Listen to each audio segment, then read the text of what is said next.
Good evening, this is Dominic with TheBackVlog. This is the media acquisition video for March 2026, and I'm actually recording it at a reasonable time in April. It's the first third of April, so hopefully I can get this out by the end of April, so it actually makes sense. I don't really have much here to talk about. I only have two things, because I haven't really been buying too much, but so I don't know if the video is out by now, but we went to a convention, my wife and I didn't get anything at the convention, but we stopped at a video game store afterwards, which I don't have any footage of. If I happen to go to the video game store, I very highly doubt this, but if I happen to go to the video game store by the time this video comes out, perhaps I will bring my camera and get some, or bring my wife's camera, I'm using my wife's camera, and get some B-roll. If not, I have pictures that I took, but they're not. You can see the entirety of this store, but it pales in comparison to walking through the aisles. So if not, I will make an addendum or something at some point down the line, perhaps in my community posts. But yeah, so we went to this video game store. Firstly, I picked up the Lunar Remastered Collection. And I think I hope it's focusing. Is this thing even focusing? Yeah, there we go. I picked up the Lunar Remastered Collection, and I don't know if you know anything about this, but this cover is not the cover that came with the game, because this game has a reversible cover, which I think is incredible. This is the original cover here, but I kind of like this one better. I think this is for Lunar 2. So the Lunar series, I believe I mentioned this in actually a previous media acquisition video in January, whenever I got the Suikoden Remastered Collection. I'm not sure if I included this part in the video or not, but I remember mentioning that I wanted to get more of the PS1 JRPG remasters, and how we are living in a golden age right now of remasters and everything, and how, you know, there are publishers who really care about their stuff and are modernizing it for new audiences. Lunar 1 and 2 are two of those JRPGs. And this cover, like I said, I believe this is for Lunar 2. The other one is for Lunar 1. But I'm really excited to play these. I've heard the music before. The music is fantastic. The sprite art looks beautiful. And on Backlogged, the rating curves for these games look really high. And I need to see what a 4.5 out of 5 JRPG is from the classic era of JRPGs. So I'm very excited to play these, including as well as Suikoden, which I haven't gotten to yet. Who knows when? Who knows when I'll get to these? But I do want to get to these eventually, because actually, one more thing before I get to the next piece of media.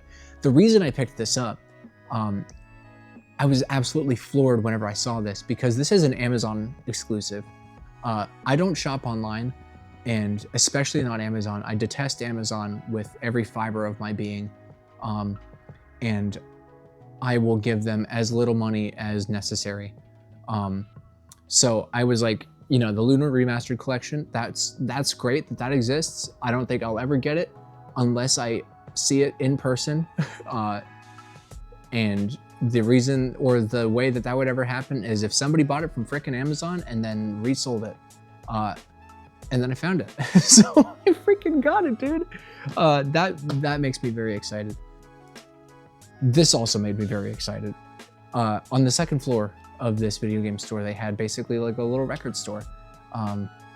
And you know, they had like a lot of anime records, video game records, and CDs and stuff, VHS tapes and t-shirts and everything. It was really neat up there. And I decided to look at the CD section. I was looking for Ape Escape, the soundtrack. I've been looking for Ape Escape on CD for years, and I haven't found it. I haven't found it at any convention whatsoever. Perhaps maybe this summer I will find it, but more on that a little bit later down the line. Stay tuned for that. While I was looking at the video game CDs, I found Ico, the Fumito Ueda game. Ico as a game, it's fine. It's aged pretty badly.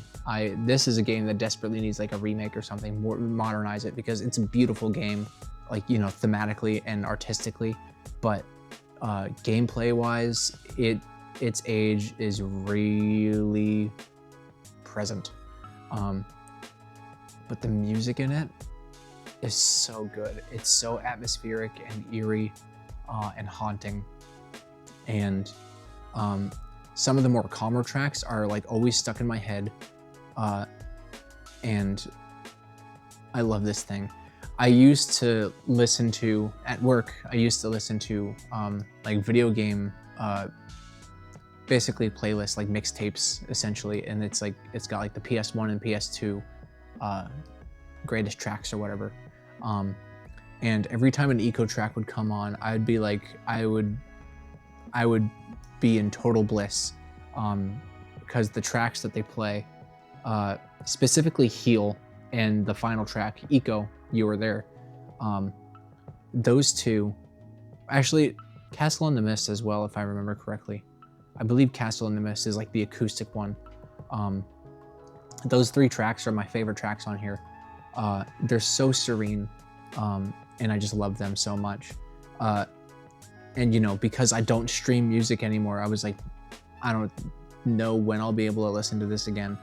But now I found the CD and I'm like, frick yes, dude. It's so good. I've listened to this several times already. I love it. I don't remember what the insert looks like. The insert's pretty cool, actually. Oh crap. Oh yeah, I forgot. It had an obi strip too, because it's a Japanese CD. So that was really cool.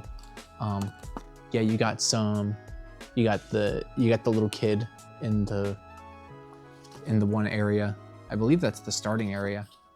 It has the lyrics for Ico, You Were Here, the final track. That's the track that actually has lyrics. And then there's a little message in Japanese, which I can't read. I can read a little bit of it, but I don't know a whole lot of kanji. March, even though it was light, was fulfilling in terms of the addition to my library. I love this, and I will love this eventually whenever I get to it. But yeah, actually, one more thing. There is one more thing I got. I got this for free, and I actually forgot to bring it up because it was free. Before I close off this video, there is one more thing I got. And it's not like super exciting, but it is very exciting for me. I visited my parents on St. Patrick's Day, and we went out to dinner and everything. But I was raiding their closet because I was looking for my Always Sunny in Philadelphia CDs, which sadly, I believe I sold. I don't remember doing that, but I really have a hankering to watch Always Sunny in Philadelphia, and now I can't. So I'm gonna have to rebuy them at some point. But while I was in their closet, I found Tokyo Ghoul Re Volume 1 of all things. And I asked my parents, I was like, why is this in here? Like, does this belong to anybody? Does this belong to my brother? Because my brother's into manga and anime and everything too. But it didn't, and if it did, like, it would have been in his bedroom and everything. My mom said that she found it at a Goodwill, and she just picked it up on a whim. I don't know how long ago this was. I'll have to ask her about this, but I'm not, like, she's definitely not aware that Tokyo Ghoul Re is a sequel. So if she decided to read this, she would have absolutely no concept or context at all. But I asked her if I could have it, and she was like, yeah, you can have it. And I was like, thanks, Mom. So yeah, I got the first volume of Tokyo Ghoul Re for free.